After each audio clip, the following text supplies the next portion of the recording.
Hey, how are you doing? I'm good. I'm good. We are back with Good. another dope, incredibly dope Black Inspirational Spotlight with the amazing Alicia Frison. How are you? I'm doing good. I'm in between bar prep right now, but it was a All good right. day today. That's good. Yeah, you got that smile. That's good. Yeah. That's good. That's good. So first off, congratulations on graduating from law school, Thank you. Howard. Thank you. Thank Yes, yes. All right, so to start off now, I know, you've been studying for finals and whatnot, but I must ask, because we ask all our guests, what are the shows you've been watching the shows I've been watching. during quarantine? There's this really good show on Netflix called Into the Night. That was a good one Oh, that had me hooked. yes.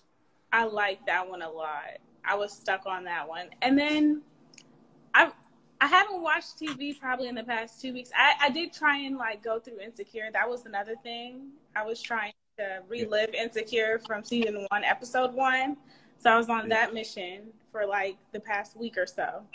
But this week I haven't even watched the show. I don't think. Oh, there was that one the new Netflix TV show about trials in the media. That was really good. Oh, yes. No, I just watched two of those actually. So good. Hmm. It teaches Yeah, you how to be a real lawyer and what really goes through a lawyer's mind when they're really a trial attorney, which is completely different ballgame than just being an attorney with like transactions or something. exactly. Exactly. Yeah, no, it was interesting to see how they use the media for their, in their Right, case. Yeah. right. Um, so, and what, I gotta ask, what kind of snacks have we been having during quarantine? What What kind have of you been snacks? just, Well, you these know, right here are some of my favorites. all the They're, pretzel crisps? yes, and I Yes. like the garlic parmesan flavor because it's good with like a dip or something. So like I usually like it with hummus or guacamole or sometimes salsa dip. It's really good. And then I've been cooking more, honestly. I've been cooking like crazy on quarantine. So I cooked some, I'm blanking right now. Oh my gosh. I cooked some jerk chicken Yes. the other night. And it was my first time trying the recipe and it was pretty good. It's pretty I good. like So that. I yeah. like that. Yeah, I know. I feel like everybody's becoming chefs, master chefs Right. now.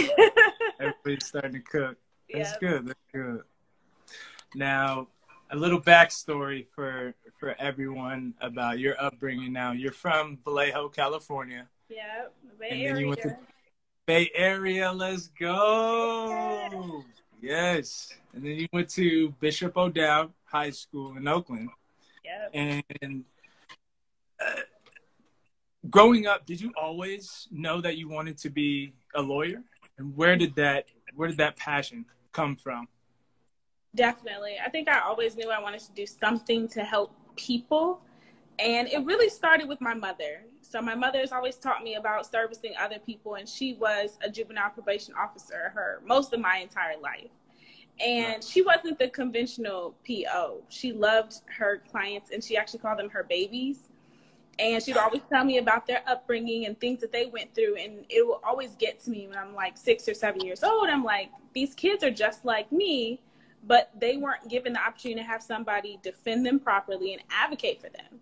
Because I saw the consistent trend when they had money, when they didn't have money, there was a consistent trend with what happened with their cases. They didn't have money, they're going in and out the system for the rest of their lives. And some fortunately had people like my mother who would always be there for them. But for the kids who didn't have that access, who didn't have access to more resources to get help, I wanted to be that. But I always knew I wanted to be a lawyer, but I always think on a grand scheme of things, I feel like being a lawyer, we do have a chance to fight for the little people, which is very important, to restore hope and them accessing their right to defend themselves.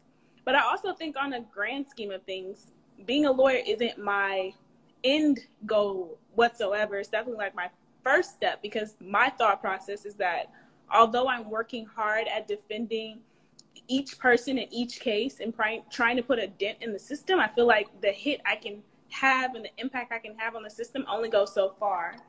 So I do recognize in the political scheme, it's very important to have representatives that look like us, who are fighting for issues like us, so we can really actually have a large overhaul of the system. Wow, that's amazing. And it's amazing that you realized all that at such a young age too, coming up. You were the president of the Black Student Union at UCLA. Yes. Amazing. And there you were able to help win a $40 million endowment for Black students in a Black resource center, which is incredible. So tell us a little bit about that and how that came about and why it was even needed.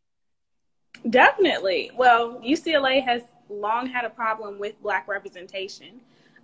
When I came into UCLA as an undergrad, my first year, there was 2.5% of Black students on the campus.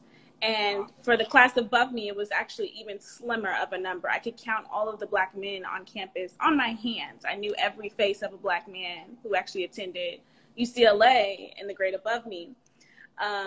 And we had that problem for a very long time. And it kind of started when Proposition 206 or 209, excuse me, was passed in 1996. And it didn't take effect until the 2000s, mid 2000s, but it hit UCLA and other UCs really hard.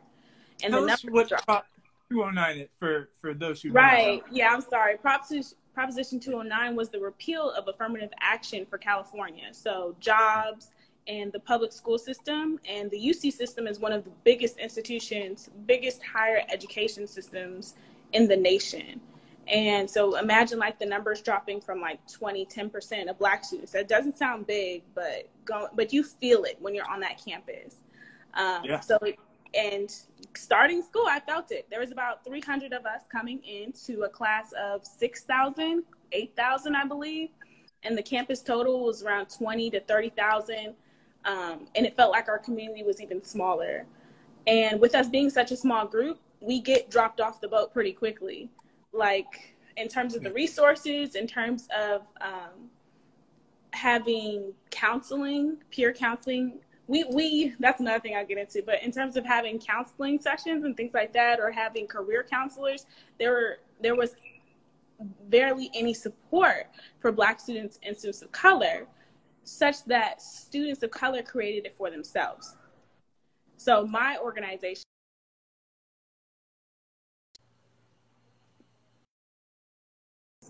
they support students on campus, but also work to increase the enrollment numbers of students. So the first aspect of that also included advocacy, because we had to get money to run all of that. And so that advocacy arm was such a big aspect of our organization, because I know personally it's not really talked about much, but UCLA was one of the first Black student unions in America. And there's a little back and forth, because San Francisco State, they're claimed as the number one, but we actually formed within like weeks, months of each other, and nobody caught wind of it, So we might be the first. But because of that, UCLA has a very unique history as far as advocacy. And we have a unique history as it relates to activism as well. 2 Black Panthers were shot and killed on UCLA's campus fighting for Black issues as Black students. And we're very much connected to that history. And while I was there, I worked closely with members of the Black Panther Party who were alive then, working for freedom back then and working still today. And I got close to them to see how they organized, what were their tactics. And I looked towards other people and the way that the presidents, and we call them chairpersons, but the presidents that came before me, I would work with them closer and kind of see, like, boil it down to what would be the best approach.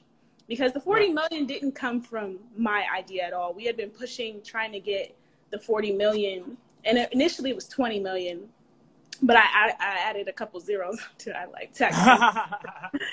But we were pushing for it, and we kept hitting a wall with it. And it was very grueling work, but it really took I believe it took an entire level of pressure. We had an arm of Black students in our education department that were doing research on the numbers about Black enrollment. And we were putting pressure on the UC system about that. We were putting pressure on them about the school to prison pipeline. We were putting pressure on them about resources for Black students, our living conditions. And everything kind of came to a head after the Blackface Party. There was a Blackface Party at UCLA in 2015, and administration did nothing about it, right? And then there was another event, a crazy event that happened like a year after that, and it kind of compounded all the pressure. And we had a new student affairs chancellor who kind of wanted to solidify their position. And so it was just honestly, I believe, a sweet spot, and knowing how to work with that sweet spot and trying to hit the ground and meet that opportunity where we could. And I think we laid the pressure in the entire year, and we laid that pressure so hard that by the time we sat down with them, it wasn't really even a negotiation. Everything we said, they agreed to. Every demand we put on the table was a yes entirely. It wasn't really much of a fight. But it did take a little bit of time to get everything enacted, each one of those agreements. And finally, all of them are actually up and functioning today, which I'm very happy about. That's amazing. But, yeah. Something that was the long story. No. Give it all to us. This is incredible, and what you're doing is so amazing. Now, you were this past year, your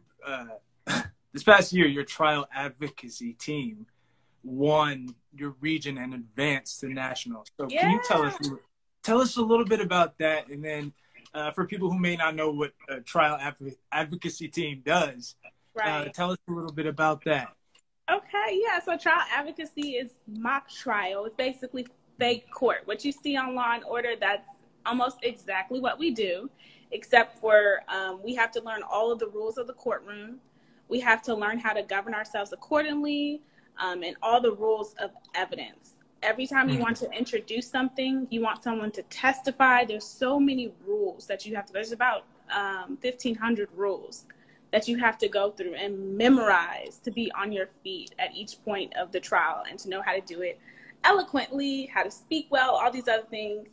But it's a little bit more difficult when you have to do it in front of people. But also, as a Black woman, that has always been my greatest challenge. So I started doing it back in high school, and I loved it. I did it because I knew I wanted to be a trial attorney. I wanted to be in the courtroom, and most attorneys never step foot in a courtroom. Most of them are in an office, typically. And little known fact, right. And Howard had a very good reputation for producing amazing litigators. It produced Thurgood Marshall and Charles Hamilton Houston, and so many others that just in between that gap from there to now. And they produced fiery litigators during a time where Black people almost could not even walk into a courtroom. So being at Howard was the perfect place for me to be trained as a Black female litigator. And I had the pleasure of being trained she's now the #1 trial attorney in DC. And she trains actually hundreds of trial attorneys every year. And she trained me, and it was a blessing to have that. But I went to a competition that was very difficult. So typically in these competitions, you have a team of students. It's like you have 3 attorneys, and you're only one side, like a normal attorney. Normally, the prosecutor comes to the courtroom, he's going to prosecute the case. He won't switch over to the other side and defend it at any point. This competition was crazy because you would go in the first round and you would be a prosecutor. You get a 15-minute break and you switch over to another round and be a defense attorney. And you're there for, the rounds last about 3-4 hours, sometimes 5 if it's a heated round. And all my rounds are heated because I'm objecting at everything. Everything. Let's go. So, and it took a lot of preparation. My partner was new to it, never did it a day in his life. But he worked really well with me. I worked really well with him. We pushed each other like crazy. We stayed up till 2 in the morning, 4 in the morning, just trying to get the theories down, the legal theories, because the hardest part about this stuff is the law. But I really enjoy it. It's really fun. And Howard hadn't been as far as we had been in 20 years. And so what we did, we broke records. And I'm pretty sure we were going to take the trophy home if we hadn't. Oh, I love that. Let's go. I love that. I can listen to this forever. So what went into your decision and going, what else went into your decision to go to Howard? To go to Howard, I have to be honest, because when I first got accepted to Howard, I got a great scholarship package, everything, but I was still on the fence because I was on the wait list for other schools, like some Ivy League institutions. I was on the wait list for very long. And finally, I had a mentor who went to NYU for law school, and he regretted it. He regretted it entirely. Not saying that NYU was a bad institution, but he wanted to do public interest work and civil rights work, and Howard Law was the place for that. And he found himself relying on Howard Law contacts, and his school couldn't help him at all.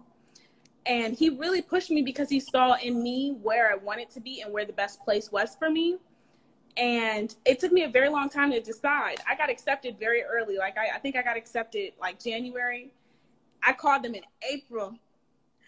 And the dean of admissions, he basically went off on me. And he was like, what you doing calling so late? This is like, we accepted you months ago. Your money might be gone. Yes. Oh. And I was like, okay, Howard. It shook me because I was like, this is a little much. You really going in on me? I haven't even accepted. But then I sat down with myself and I realized maybe this is the pressure that I need. Yeah. I recognize that in every other space, especially places like UCLA, the pressure is more passive. It's never aggressive. It's never direct. And it's never from who it needs to be. And then when I started talking to more people from Howard and understanding the mission of Howard and where that was coming from, it was actually coming from a place of love. It's coming from that type of pressure that we need to be the best. Because in the times of Thurgood Marshall, you didn't have the option of being less than as a Black attorney. You know, you have one comma out of place and they're throwing your work out. And Thurgood Marshall, when he would write briefs, I learned this at Howard, they would call them nigger briefs because he just wrote it, because he's just the Black man who wrote it. But when they would grab that brief, that nigger brief, there was nothing out of place. A comma out of place, a period. It had the best citations because citing is so important in the law. The writing is so important. And Howard still has that same mantra of how we produce everything. And especially coming from an HBCU institution, we're always met with every stereotype and sometimes looked down upon, but Howard has made it its mission almost, and like a secondary mission to debunk every notion that you will have about an HBCU entirely. Because of that, they truly still today believe into being twice as good, no matter what.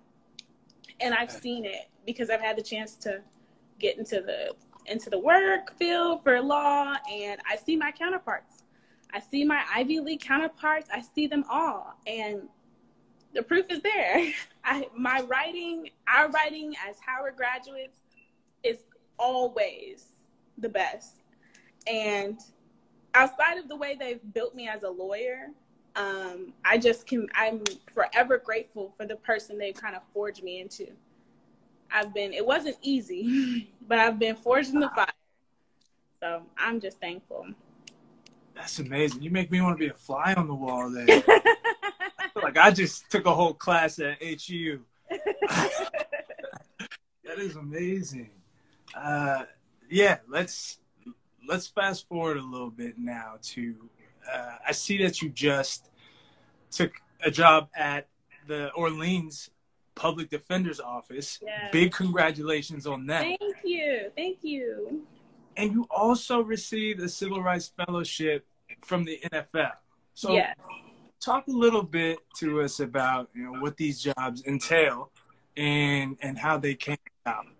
Yes. So as a public defender, I'm going to be doing exactly what I had the dream of doing when I was 7 years old, which is I'm going to be defending the people, indigent persons, indigent meaning poor or lacking resources, who can't afford to hire an attorney.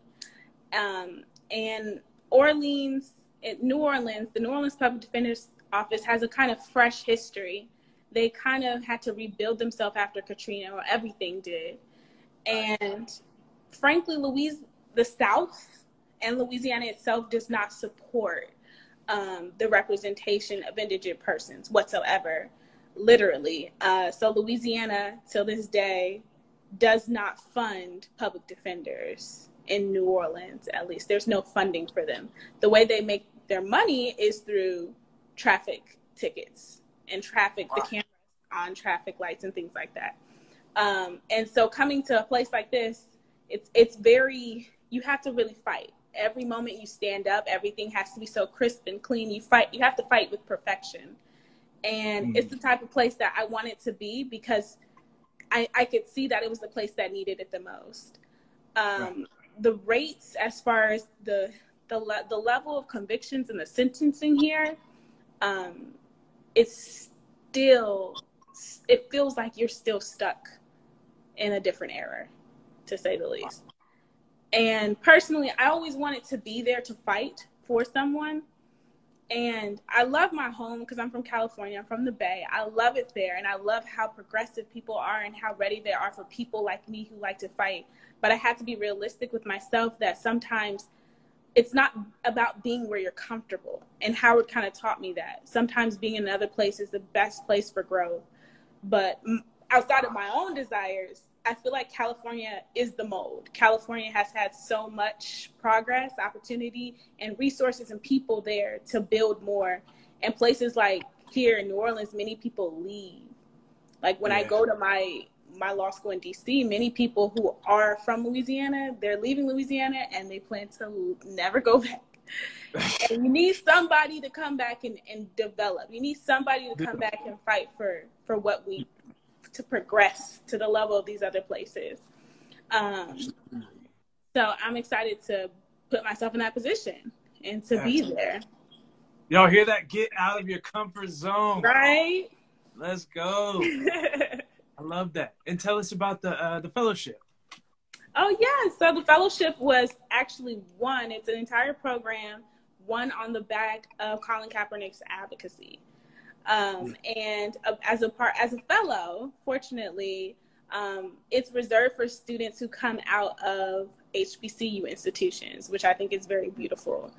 And with that, I'm going to be working with the New Orleans Saints and talking more about what my office does at the Public Defender's Office, and I guess more about myself and about my goals as it pertains to civil rights litigation and criminal litigation. That's amazing. That is incredible. And where does your passion for helping out the disenfranchised come from? I know you told us a little bit about that, but I know it keeps growing and it's something that, is ever changing, especially nowadays. So. Right. I think, my passion is just that I can't see that or see a person in that situation and not see myself. I grew up in the Bay Area. The Bay Area is my home entirely. I lived in Vallejo, went to church in Richmond, went to school in Oakland. And growing up in Richmond was probably the one constant place for me because I moved around a lot. I went to different schools, but I always stayed at the same church in Richmond.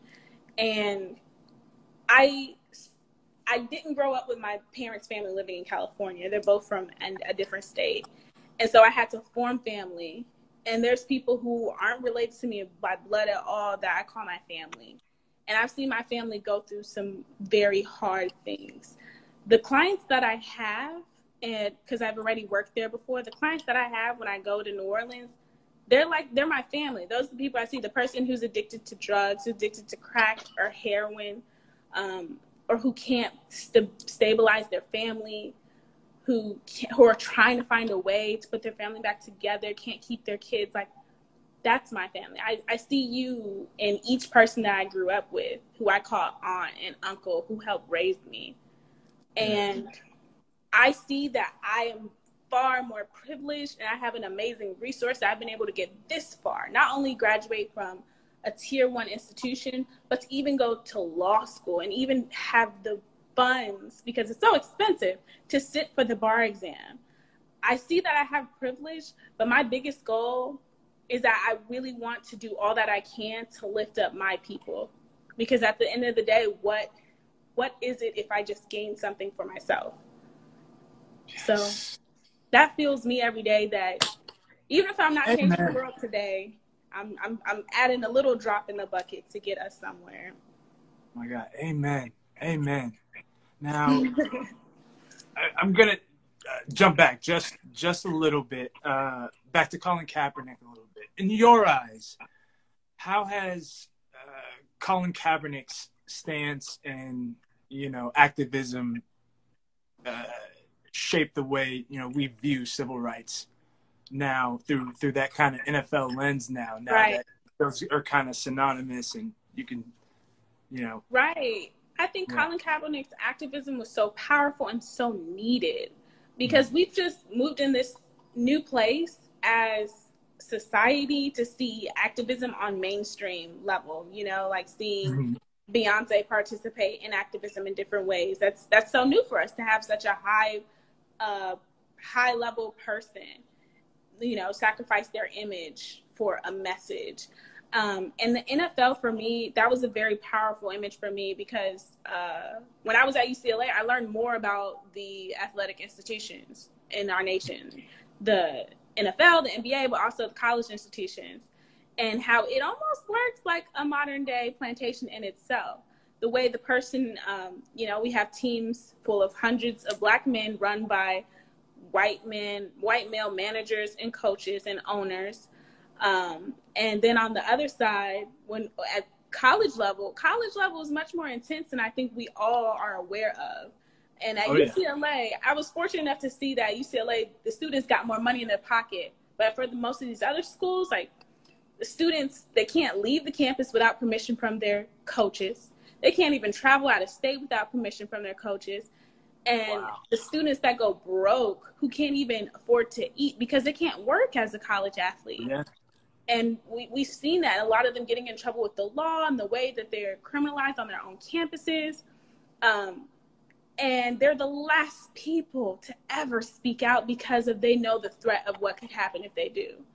And so I really appreciated seeing his level of activism, because it introduced something. It kind of woke them up again. And we needed that, because he wasn't just another player. He was, one of the top earners, the top player who sacrificed his entire career for it. And it's still heartbreaking for what happened, but he couldn't, reveal the details of the settlement. But at least now I know what happened in that settlement, because I'm I think we eating off the settlement. A little idea. Right. Yeah. But for me, it restored so much hope in my heart for where the movement can grow. It's not just going to grow with the vocal people or grow with the people who seem to be on the outskirts. It's going to grow with the people who seem to be that they're eating the most or earning the most through the institution itself, like the players, the NFL players, the NBA players. And I'm excited for where we're going to go with that. But I'm forever grateful to him for the work that he did. Same way. Now, obviously, as you know, this is election year. Yes. Now, can you talk to us about the importance of voting? Yes. Especially in the Black community. It is so important. We're beating a dead horse at this point. I mean, it feels like it for some people, but it's still very valid, because we can't talk about a third party anymore. We need to go directly, sadly, it's the Republican or Democrat. We ain't choosing nothing between, because that was a big problem. I actually had my own people that I knew who actually told me later that they voted for a third party candidate. Right. And let's be honest, voting for the third party candidate is actually what lost it. We can blame white women, we can blame other people who didn't vote, but for the people who actually did, those numbers could have gone somewhere else. But I think we as a Black community, because we never had our candidate win until Obama happened, we're kind of desensitized a little bit and think that it never has an impact on our daily lives. But it truthfully does. So the president still has control over all of the welfare programs that help people that look like us, who are most impacted by housing and urban development. Like, that was the scariest change I've seen under the current administration. The fact that he changed some of the policies that outright allowed for discrimination to take place without any type of policing whatsoever for housing. And the type of things he's trying to do over the SNAP programs for receiving food stamp benefits, and every aspect of it. I know today it's kind of a difficult time today after the conversation that came out with the Democratic presidential candidate. So Joe Biden, everybody. Joe Biden. I mean, and it is the lesser of two. I think he is, he's a great person, but I don't like voting for people just because of how I feel about them. I care about their policies. And so at least we can trust that he will be susceptible to pressure. I think that's the most important.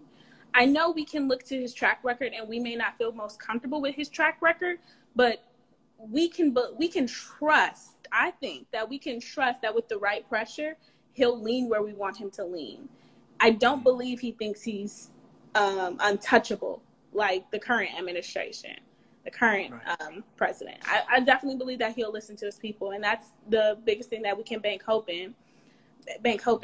But as all people, not just Black people, as people of color, and even if you're not a person of color, we need to take to the polls and we need to make a decision, because it's impacting other lives who can't vote in this country, like undocumented persons.